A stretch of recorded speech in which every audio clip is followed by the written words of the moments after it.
ഇപ്പൊ അൺമാരീഡ് ആയിട്ടുള്ള ഇപ്പൊ ബോയ് ഫ്രണ്ട് ഇല്ലാത്ത ആൾക്കാർക്ക് സ്ത്രീകൾക്ക് സെക്ഷൽ ഫീലിങ്സ് വരും. ഓവുലേഷന്റെ ടൈം ഒക്കെ ആകുമ്പോൾ നമുക്ക് നല്ല സെക്ഷൽ ഫീലിങ്സ് വരും. ആരെങ്കിലും കിട്ടിയാൽ മതി എന്നൊക്കെ തോന്നും നമുക്ക്. ആണോ? അയ്യോ, അങ്ങനെ ശ്രീലക്ഷ്മി അറക്കൽ ആരും പറയാത്ത കുറച്ച് സ്റ്റേറ്റ്മെന്റുമായിട്ട് വന്നിട്ടുണ്ട്. അതും മൊത്തം സ്ത്രീകളെ പിടിച്ചിട്ടിരിക്കുകയാണ്. നിങ്ങളിത് കേട്ടോ. ഈ ഓവുലേഷൻ സമയത്ത് സ്ത്രീകൾക്ക് തോന്നുന്ന പ്രത്യേകതകളാണ് ശ്രീലക്ഷ്മി അറക്കൽ പറഞ്ഞിട്ടുള്ളത്. അപ്പോൾ നമ്മൾ വീഡിയോയിലേക്ക് പോകുന്നതിന് മുമ്പ് നമ്മുടെ വീഡിയോസ് ആദ്യമായിട്ട് ആരെങ്കിലും കാണുന്നുണ്ടെങ്കിൽ ചാനൽ ഒന്ന് സബ്സ്ക്രൈബ് ചെയ്യുക. അതുപോലെ തന്നെ ഹൈപ്പ് ചെയ്യാനും ലൈക്ക് ചെയ്യാനും മറക്കരുത് കേട്ടോ. അപ്പോൾ നമുക്ക് വിഷയത്തിലേക്ക് വരാം. ഈ ശ്രീലക്ഷ്മി അറക്കൽ പറയുന്നത് ഈ ഓവുലേഷൻ സമയത്ത് സ്ത്രീകൾക്ക് ആരെ കിട്ടിയാലും മതി എന്നുള്ള അവസ്ഥയാണ്. ആണോ സ്ത്രീകളെ? നിങ്ങൾ ഈ ഒരു വീഡിയോ കേട്ടിട്ട് നിങ്ങൾക്ക് എന്താണ് തോന്നുന്നത്? സത്യം പറഞ്ഞാൽ എനിക്ക് അങ്ങനെ തോന്നിയിട്ടില്ല കേട്ടോ. ശ്രീലക്ഷ്മി പറഞ്ഞത് കേട്ടിട്ട് ഞാനിങ്ങനെ അത്ഭുതപ്പെട്ടിരുന്നു പോയി. ഇപ്പം റോഡിൽ കൂടെ പോകുന്ന ഒരുപാട് ആണുങ്ങളുണ്ട്, നമ്മുടെ വീട്ടിൽ ജോലിക്ക് വരുന്ന ഒരുപാട് ആണുങ്ങളുണ്ട്, ഇപ്പോൾ ഈ പുറംപണിക്കും ഒക്കെ വരുന്ന ആൾക്കാരുണ്ട്, പിന്നെ ഫ്ലിപ്കാർട്ട്, ആമസോൺ ഇതൊക്കെ നമ്മൾ ഓരോ സാധനങ്ങൾ ഓർഡർ ചെയ്യുമ്പോൾ കൊണ്ടുവരുന്ന ആണുങ്ങളുണ്ട്. അങ്ങനെ ഒരുപാട് ആണുങ്ങൾ ഇപ്പം നമ്മൾ കാണുകയും നമ്മുടെ വീട്ടിൽ വരികയും ഒക്കെ ചെയ്യും. സത്യം പറഞ്ഞാൽ അങ്ങനെയൊക്കെ ചെയ്യുകയാണെന്നുണ്ടെങ്കിൽ ഏതാണുങ്ങളെ കിട്ടിയാലും മതിയെന്ന് പറയുന്ന ഒരവസ്ഥ. ദൈവമേ, എനിക്കങ്ങനൊന്നും വന്നിട്ടില്ല കേട്ടോ. ഈ ഒരു ഇൻ്റർവ്യൂ കാണുമ്പോൾ ആണുങ്ങൾ വിചാരിക്കും ശരിക്കും സ്ത്രീകളൊക്കെ ഇങ്ങനെയാണോ, അയ്യോ എൻ്റെ ഭാര്യ ഇങ്ങനെയാണോ എന്നൊക്കെ ചിന്തിക്കും. എൻ്റെ പൊന്നു ചേട്ടന്മാരെ, ഈ മരവാഴ പറയുന്നത് കേട്ട് നിങ്ങളുടെ ഭാര്യമാരെയോ നിങ്ങളുടെ സഹോദരിമാരെയോ അല്ലെങ്കിൽ എല്ലാ പെണ്ണുങ്ങളെയും നിങ്ങൾ ഈ തരത്തിൽ കാണരുതേ. ഈ ഓവുലേഷൻ നടക്കുന്ന സമയത്ത് എന്തെങ്കിലും കിട്ടിയാൽ മതി, ആരെയെങ്കിലും കിട്ടിയാൽ മതി എന്ന് പറയുന്ന ഒരു അവസ്ഥയൊന്നും ഒരു സ്ത്രീക്കുമില്ല. ഇനി ഇവർക്കുണ്ടാവും കേട്ടോ. ഇനി ഇവരെ പോലെ ആരെങ്കിലും ഉണ്ടോ എന്ന് എനിക്കറിയത്തില്ല. പക്ഷെ ഭൂരിഭാഗം സ്ത്രീകളും അങ്ങനെയല്ല. ഈ സെക്സ് എന്ന് പറയുന്നത് ഒരു സ്ത്രീക്ക് മനസ്സുകൊണ്ട് ഇഷ്ടപ്പെടുന്നവരോട് മാത്രമേ സെക്സ് ചെയ്യാൻ പറ്റൂ. മനസ്സിൽ ഇഷ്ടവും സ്നേഹവും ഒക്കെ തോന്നുന്നവരോട് മാത്രമേ സെക്സിൽ ഏർപ്പെടാൻ പറ്റൂ എന്നാണ് എൻ്റെ ഒരു ധാരണ. അല്ലാതെ ശ്രീലക്ഷ്മി പറയുന്ന പോലെ ഈ ഏതൊരാളെയും കിട്ടിയാൽ മതി എന്ന് പറയുന്ന ഒരു അവസ്ഥ ഒരു സ്ത്രീക്കുമില്ല. ഇനി ചേച്ചി ബാക്കി പറയുന്ന കൂടെ നമുക്കൊന്ന് കേട്ട് നോക്കാം.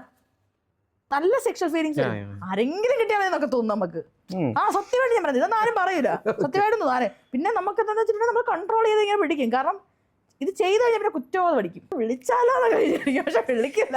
വിളിച്ച നമ്മുടെ ഞാൻ ഫേമസ് അല്ല ചിലപ്പോ വിളിച്ചാല് പത്തിന്ന് പോകും, പക്ഷെ ഫേമസ് അല്ല ചിലപ്പോ വിളിച്ചാല്. ഫേമസ് ആയതുകൊണ്ട് ഇതുപോലെ നമ്മൾ ഫേമസ് ആയി ഇങ്ങനത്തെ കുറച്ച് പ്രശ്നമുണ്ട് കേട്ടോ. നമുക്ക് ഇങ്ങനത്തെ കുലിസിത പ്രശ്നങ്ങൾ പരിപാടിയൊക്കെ അങ്ങനെ ചെയ്യാൻ പറ്റത്തില്ല. അതുകൊണ്ട് ഞാൻ ഫേമസ് അല്ല. നീ ഇപ്പൊ ഫേമസ് ആവും. ഇനി ഇവിടെ ഫേമസ് ആയി ഇങ്ങനത്തെ കുറെ പ്രശ്നങ്ങളുണ്ട്. കാരണം നമ്മളത് ഭയങ്കരമായിട്ട് സെലിബ്രിറ്റി ആയി പോയി. ഇല്ലെങ്കിൽ ചേച്ചി അങ്ങ് മറിച്ചേനെന്നാ പറയുന്നത്. സെലിബ്രിറ്റി ആയതുകൊണ്ട് ചേച്ചിക്ക് ഒന്നും പറ്റുന്നില്ല. അറിയപ്പെടുന്ന സെലിബ്രിറ്റി അല്ലേ, അങ്ങനെ ആരോടെങ്കിലും എന്തെങ്കിലുമൊക്കെ ചെയ്യാൻ പറ്റുമോ? നാട്ടുകാരറിയത്തില്ലേ? അതാണ് പറയുന്നത്. ഇവരുടെ ഈ മനസ്സിലിരിപ്പാണ് ഇവർ ഈ പുറത്ത് വിടുന്നത്. ഇവരുടെ ആഗ്രഹങ്ങൾ ഇവർ ഈ പുറത്ത് വിടുന്നത്. ഈ ചില സമയങ്ങൾക്കൊക്കെ ഇവർക്ക് ആരെങ്കിലും കിട്ടിയാൽ മതിയെന്ന് പറയുന്ന അവസ്ഥ ഉണ്ടാവും. എൻ്റെ പൊന്ന് അറയ്ക്കലേ, നിനക്ക് നിന്റെ കാര്യം പറഞ്ഞാൽ പോരെ? നീ എന്തിനാ ഈ ലോകത്തുള്ള സ്ത്രീകളെ മൊത്തം ഇതിലേക്ക് വലിച്ചിടുന്നത്? നീ പറയുന്നത് പോലെ ലോകത്തുള്ള പെണ്ണുങ്ങൾ മൊത്തം ഇങ്ങനെയല്ല. നീ അങ്ങനെയായിരിക്കും. അപ്പം നീ എന്താ പറയേണ്ട ഇൻ്റർവ്യൂവിന്?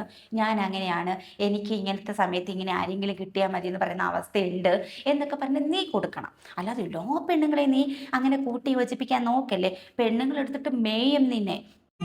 വളച്ചെടുക്കുക എന്നൊക്കെയുള്ള ഒരാളെ ക്രഷ് അടിക്കുക, അവരെ പോയി അങ്ങോട്ട് സംസാരിക്കുക, അവരെ വളച്ചെടുക്കുക. ഇങ്ങോട്ട് വന്ന് ആരും ഞാൻ അങ്ങനെ അക്സെപ്റ്റ് ചെയ്തു. എനിക്കത് ഇഷ്ടമല്ല. എന്നെ ഇങ്ങോട്ട് ആരും ഇപ്പോൾ വിചാരിച്ചാൽ ഞാൻ അങ്ങനെ അക്സെപ്റ്റ് ചെയ്തു. എനിക്കത് ഭയങ്കര ഒരു ഇറിറ്റേഷൻ വരും. ആണുങ്ങൾക്ക് എങ്ങനെയാണോ സെക്സ് വേണ്ടത് അതേപോലെ തന്നെ പെണ്ണുങ്ങൾക്ക് സെക്സ് ആവശ്യമാണ്. ഓവുലേഷന്റെ ടൈം ഒക്കെ ആകുമ്പോൾ നമുക്ക് നല്ല സെക്ഷൽ ഫീലിങ്സ് ആരെങ്കിലും കിട്ടിയാൽ എന്നൊക്കെ തോന്നും നമുക്ക്. അപ്പൊ അതാണ് പറഞ്ഞ നേരത്തെ അവരെന്തിനാ കാലഘട്ടത്തിൽ വെച്ച് അത് ചോദിക്കരുത്. പ്രായം കൂടുന്നവരും സ്ത്രീകൾക്ക് ഇത് കൂടിക്കൂടി വരും. അങ്ങനെ ഒരു 28 വയസ്സുള്ള ചോദനയല്ല 30 വയസ്സുള്ളപ്പോ ഉള്ളത്. ഇൻസ്റ്റഗ്രാമിൽ മെസ്സേജ് അയച്ചു. ഭയങ്കര പൈസ കേട്ടോ. ആണുങ്ങൾക്കൊക്കെ ട്രൈ ചെയ്യാവുന്നതാണ്. ഭർത്താക്കന്മാർക്ക് ചെയ്തു കൊടുക്കാൻ പറ്റാത്ത കാര്യമുണ്ടല്ലോ, അതായിരിക്കും ഇവർ ആവശ്യപ്പെടുക. മെയിൻ ആയിട്ട് ഈ ഒക്കെ പറയുന്ന പരിപാടിയുണ്ട്. നല്ല രസമാണ്, ഭയങ്കര ഫീലിങ്സ് ആണ്, നല്ല രസമാണ്.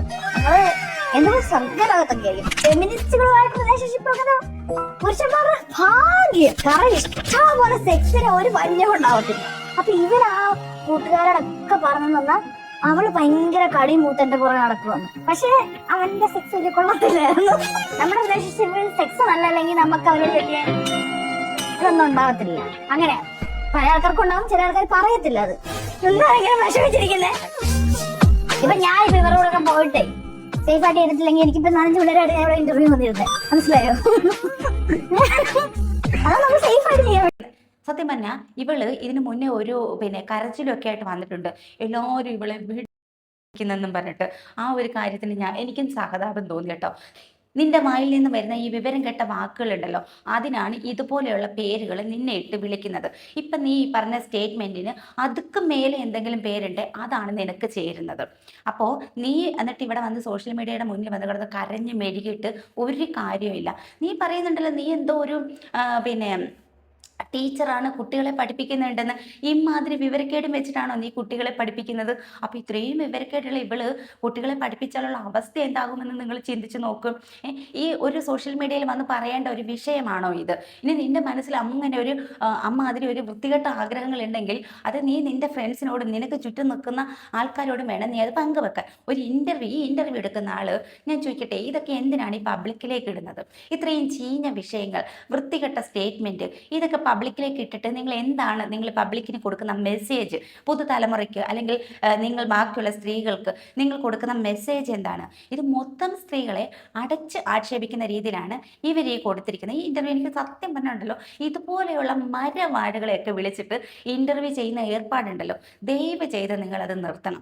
ഈ ചാനലിന് റീച്ച് കിട്ടാൻ വേണ്ടി ഇമാതിരിയുള്ള വൃത്തികേടുകൾ പറയുന്ന ഇന്റർവ്യൂസ് ഉണ്ടല്ലോ, അത് ഒഴിവാക്കണം. ഇന്റർവ്യൂസ് എന്നൊക്കെ പറയുമ്പോൾ എന്താണ്, നമ്മൾ ഒരു സമൂഹത്തിലേക്ക് നല്ല മെസ്സേജുകൾ പാസ് ചെയ്യാം, ഓരോരുത്തർ അനുഭവങ്ങൾ, താഴ്ചയിൽ നിന്നും ഉയർച്ചയിലേക്ക് വരുന്നത്, പല കാര്യങ്ങളും മറികടന്ന് ജീവിതത്തിൽ വിജയം കൈവരിക്കുന്നത്, അങ്ങനെയുള്ളവരുടെ ഇൻ്റർവ്യൂസ് നമ്മുടെ നാടിന് ഗുണം ചെയ്യും. ഒരുപാട് ആൾക്കാർക്ക് അതൊക്കെ നല്ലൊരു മെസ്സേജ് കൊടുക്കുന്നതാണ്. പക്ഷേ ഇതൊക്കെ എന്ത് മെസ്സേജാണ് കൊടുക്കുന്നത്? ഇങ്ങനെ വഴിയിൽ കാണുന്നവരെ കിട്ടിയാൽ മതി, ഏതെങ്കിലും ഒരുത്തനെ കിട്ടിയാൽ മതി, എനിക്ക് എൻ്റെ ആക്രാന്തം തീർക്കാൻ, എൻ്റെ ഇത് തീർക്കാൻ എന്ന് പറയുന്ന ഒരു ഇൻ്റർവ്യൂ ഞാൻ ആദ്യമായിട്ട് കാണുകയാണ്. നമിച്ചു. സത്യം പറഞ്ഞ് ഈ ശ്രീലക്ഷ്മി ഏതെങ്കിലും നല്ല വിഷയത്തിന് പ്രതികരിച്ച് നിങ്ങൾ കേട്ടിട്ടുണ്ടോ? ഒരിക്കലുമില്ല. എന്തെങ്കിലും മോശമായിട്ട് നെഗറ്റീവായിട്ടുള്ള കാര്യങ്ങൾക്കാണ് ഇവർ അഭിപ്രായം പറയുന്നത്. അതും നമുക്കാർക്കും ഉൾക്കൊള്ളാൻ പറ്റാത്ത രീതിയിലുള്ള സ്റ്റേറ്റ്മെൻറ്റ്. ചിലപ്പോൾ ചേച്ചിയുടെ ഉദ്ദേശം ഇങ്ങനെ വൈറലാകുക എന്നുള്ളതാണ്. ഇപ്പം പറഞ്ഞല്ലോ ഫേമസ് ആണെന്ന്. അപ്പോൾ എപ്പോഴും ഇങ്ങനെ നിറഞ്ഞു നിൽക്കാൻ വേണ്ടിയിട്ടായിരിക്കും ഇതുപോലെയുള്ള വിഡ്ഢിത്തരങ്ങളും കോപ്രായങ്ങളുമായിട്ട് ചേച്ചി സോഷ്യൽ മീഡിയയിലേക്ക് വരുന്നത്. അപ്പോൾ എന്തായാലും ഈ ഒരു വിഷയത്തെക്കുറിച്ച് നിങ്ങളുടെ അഭിപ്രായം നിങ്ങൾ കമൻറ്റ് ചെയ്യുക. അതുപോലെ തന്നെ നമ്മുടെ ചാനൽ സബ്സ്ക്രൈബ് ചെയ്യാത്തവർ ചാനലൊന്ന് സബ്സ്ക്രൈബ് ചെയ്യുക, അതുപോലെ സപ്പോർട്ട് ചെയ്യുക, ലൈക്ക് ചെയ്യുക, ഷെയർ ചെയ്യുക, ഹൈപ്പ് ചെയ്യാൻ കൂടി മറക്കരുത്. അപ്പോൾ മറ്റൊരു വീഡിയോ ആയിട്ട് വീണ്ടും കാണാം. ടാറ്റാ.